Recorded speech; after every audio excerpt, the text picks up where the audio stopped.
Gazteen artean, Euskara bizkortzeko 100 ideia lelopean, bildu ziren azaroaren 25ean Gasteizko Euskal Herriko Unibertsitateko fakultatean 15 eta 20 urte bitarteko 80 gazte.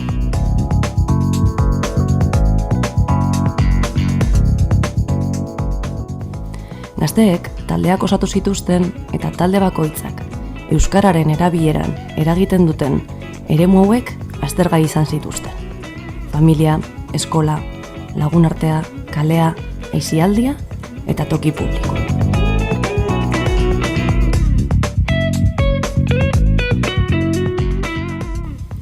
Eremu horietan, zein hizkuntzak erabiltzen dituzten aztertu zuten lehenik. Erabilera horien arrazoietan sakondu zuten gero. Eta amaitzeko, euskararen erabileraren egoera hobetzeko proposamenak ere egin zituzten. Bai euren esku daudenak, zein euren eskuetatik kanpo daudenak.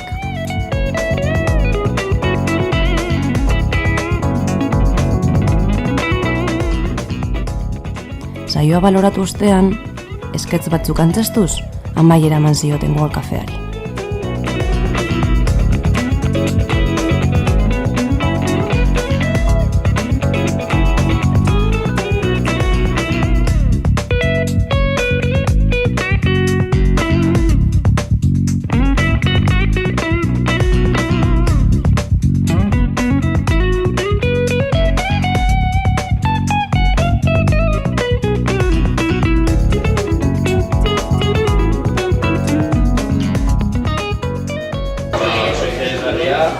Euskara bultzatzeko oso importantea da.